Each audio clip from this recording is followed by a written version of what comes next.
We good? Okay. So we've been talking about the similarities between the watch market and the glasses market. And to me, I'm curious what you think, but there's the evolution of analog watch or mechanical watches, let's call them, to quartz digital watches, and then from digital watches to smart watches. I think those are two very interesting things to study that happened in the last 50 years, especially when we start thinking about the move from glasses to smart glasses. So what do you know? Like, I don't know how deep you are on this, but what do you know about just the move from mechanical to quartz? Like, kind of what the technology took and what happened in the landscape. All I know is that the Japanese company, probably I think it was Seiko, released a quartz movement, and basically their watches got super cheap after that. It's like it's really hard to see any kind of mechanical watches anymore. That's really where the money comes in.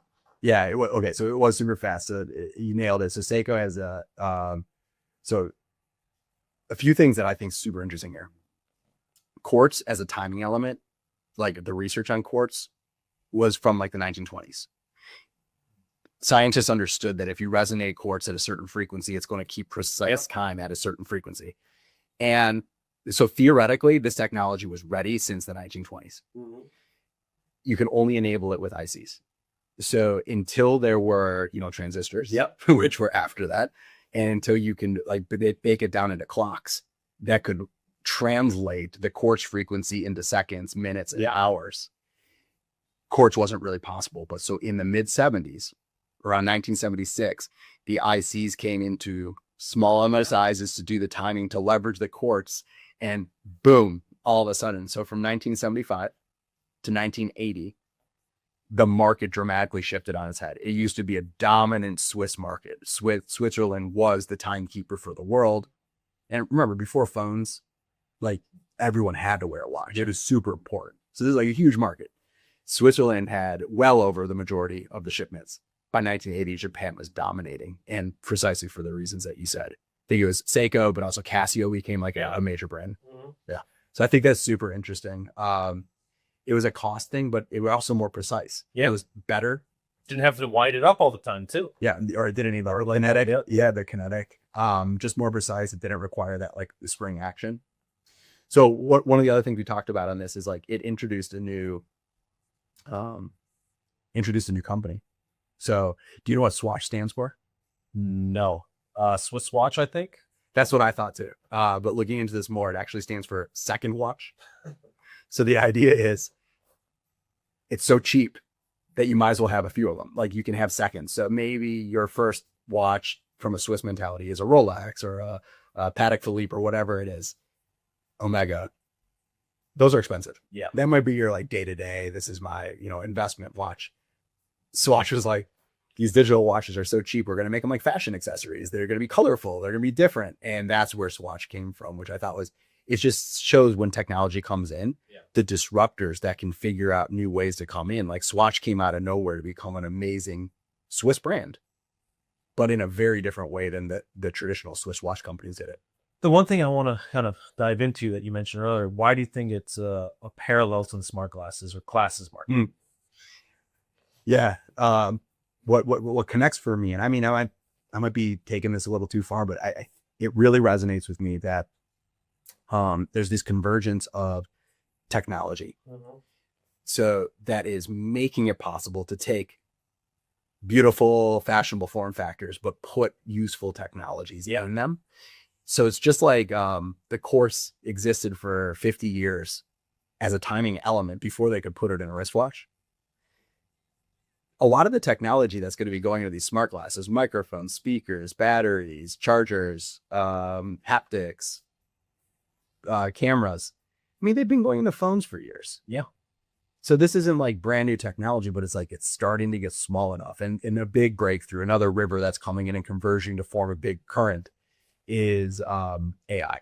Yeah. So voice assist AI is like the killer application where it's every AI intended company in the world, everyone that wants to be the AI interface, Google, Meta, Apple, whoever, they know that this is the location now. It's probably not your phone in your pocket. It's probably not the watch on your wrist. It's right here as we're talking. It knows who I'm looking at. It knows what we're talking about. It can whisper something in my ear. Remember, it's Jason's birthday. You know, it can do these things to me.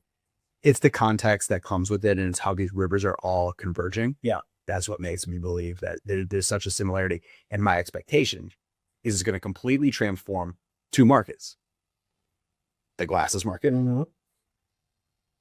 and also the technology market, in particular, mobile phones and wrist wearables and earbuds, because this isn't a replacement yet for any of those as a pure play, but it certainly reduces reliability on all three of those things. You can listen to your music and take phone calls on your glasses. Maybe you don't need earbuds anymore. Maybe people prefer open ear.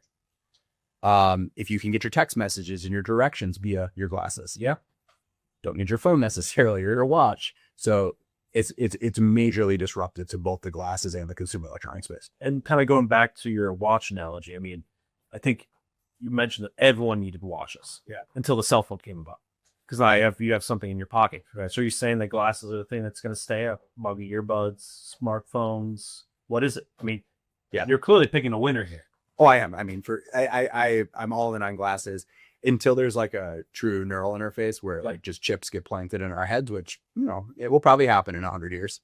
Until then, this is the superior this is the superior computer human interface, because it's on our eyes, our nose, our ears, our mouth, our brain, right next to the compute. It just has so many advantages.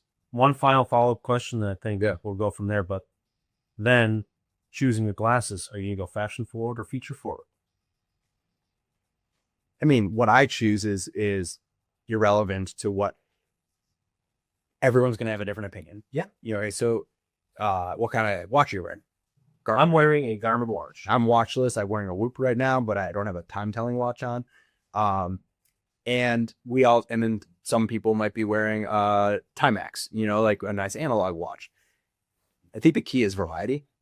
And some people are going to be what's the most cutting edge tech, and they're willing to sacrifice a little bit of size. Some people might want something super sleek. We see this in laptops right now.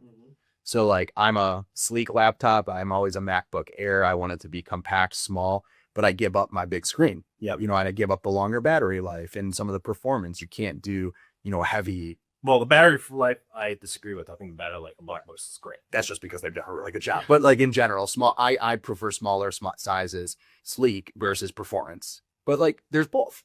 I think glasses will be the same. Do you feel different? It's an interesting thing, and I do think so. I think people will choose their path from a fashion standpoint, how they look like, or functionality standpoint. So I agree with you. In an ideal world, it's both. Like, but you're not forcing that, right? You can get all the technology you need in any form factor glasses that you want. I mean, also in the end, though, it's like, to me, glasses also have a very specific reason for being on people's faces other than technology, right? So I think you're going to have the people who are inherently, naturally people of this market because we wear glasses and to help us see, versus people who are using it to augment their life. Oh yeah, it's already a 1 billion+ person market, right? Like, I mean, and it's a little underpenetrated because in some countries they're not diagnosing, you know, the needs as much. But I mean, it's a huge market just for augmenting sight. Exactly. Now that Nuance Audio is augmenting hearing, and now that Ray-Ban Meta and Oakley Meta are augmenting, like throwing AI into the mix, so you can have your personal assistant right here. I mean, these are the early innings, but we're already seeing millions of units of those shipping. And people who don't wear glasses into a billion unit market. Right? And it's just going to keep getting bigger and bigger. So, and if we go back to the watch analogy, one of the things I think is the speed. I'm a believer that this will happen quickly, probably quicker than most people believe it will happen, because even back in the 70s, you saw how fast a disruptive technology completely overtook a well-established, massive market of very well-established players that have been around for a couple hundred years. And you saw it again when Apple launched the Apple Watch.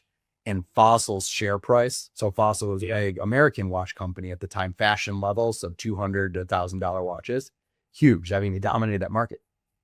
They were trading at $100 a share the week that Apple announced the smartwatch for the first time. Today, they're under $1 a share. I mean, they literally basically went out of business. And that's in a period of whatever, 5 or 6 years. Yeah. It will happen fast is my other big take here. And I just think it's really interesting to study these other markets and see. And I just feel like there's so many similarities between glasses and watches.